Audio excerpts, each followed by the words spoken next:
Ito guys, hinarvest ko na dito kasi baka mahinog. Kahit ganito lang sana kalalaki, okay na to sana eh.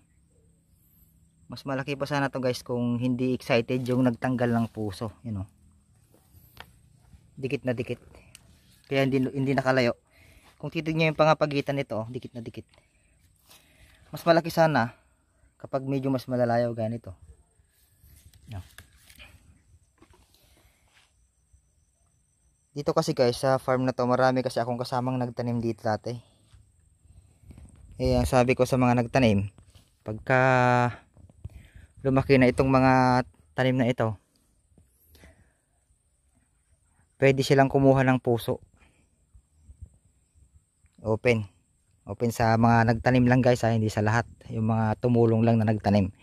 Actually hindi yung tulong na libre guys ha, kasi yung mga tumulong sa akin dito dati, naghukay, nagtanggal ng mga puno, nagtanim, naglinis, lahat yun guys, compensated lahat yan.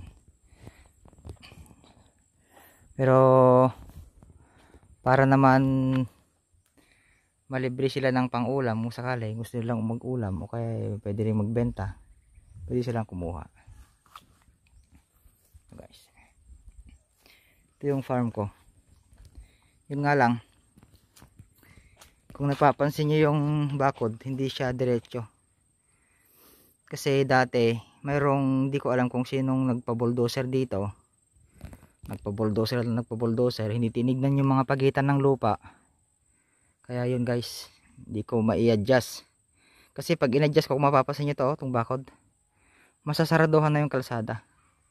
Wala na silang madadaanan, so kawawa naman sila. So kinerve ko na lang doon para meron silang madaanan.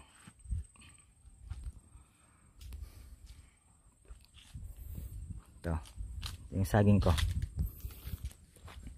Hindi pa lahat na linisan guys. Wala na eh, busy na yung mga kasama ko, yung mga nirerentahan kong kasama. Nagpe-prepare daw sila sa next na pagtatanim ng mais. So understood naman yun guys. So dito muna to, pasyal. Kuha-kuha ng puso ng saging. Harvest. Ganyan lang muna guys. Kasi wala pa yung mga kwan.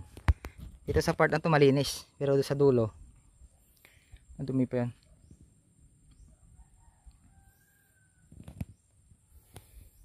Ito guys yung ginamit kong kahoy. Ito yung tinatawag nilang sa Ilocano madrikaw. Ito guys pwede sa pangpahinog ng saging. Itong bulak, itong dahon niya. So organic.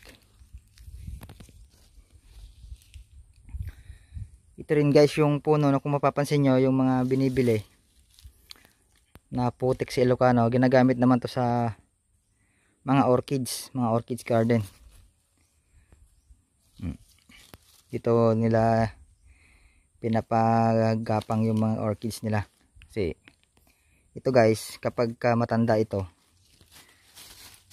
hindi siya agad-agad na bubulok. So pang matagalan, ibig sabihin yung kumuha nito bulok na, pero ito hindi pa, parang gano'n. Gano'n siya katagal guys.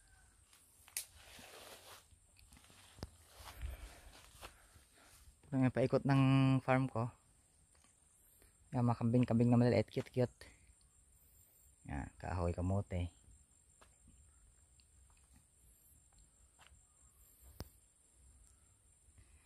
Hindi ko na naipakita yung actual na pag-harvest dito guys kasi wala akong kasama.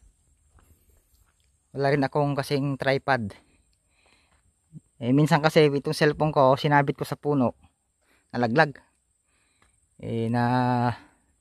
Nasira yung glass protection nung sa harapan, kaya hindi ko na inulit. Baka lalong masira eh. Ito guys, tatanggalin ko to. Lalagay ko dun sa baba para pag nabulok ibalik ko sa puno niya. Fertilizer. Mga nagtataka bakit ko nilalagay sa puno nila yung mga dahon. Kasi guys, itong saging potassium. So andito yung mga potassium, yung mga nutrient na kinain ng saging. So pag nabulok yan, pupunta sa lupa, kakainin ng mga parasites, babalik sa lupa, magiging nutrient or pataba ulit ng saging. So yun guys, para tipid tayo sa fertilizer. Kapag nabulok na yan guys, papakita ko sa inyo kung gaano o ano yung epekto niya sa mga suhi, yung mga followers ng main plant.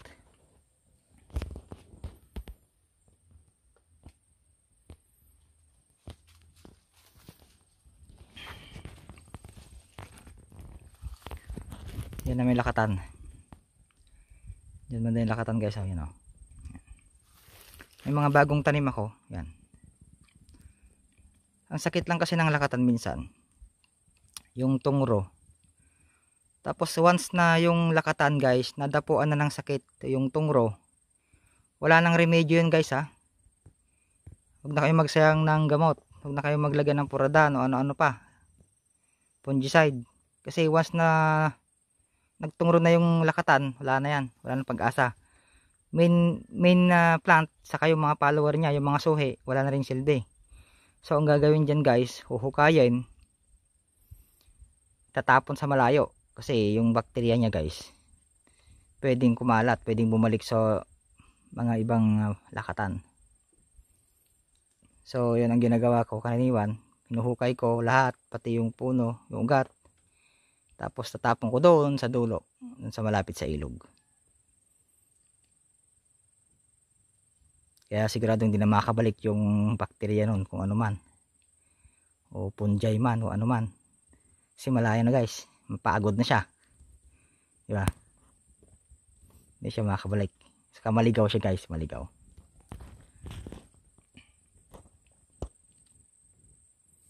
Ay, malik. Yan guys yung harvest. Bebenta ko to guys. Tapos ipapakita ko sa inyo mamaya kung magkano pagbentahan ko nito guys, ha. Para alam nyo.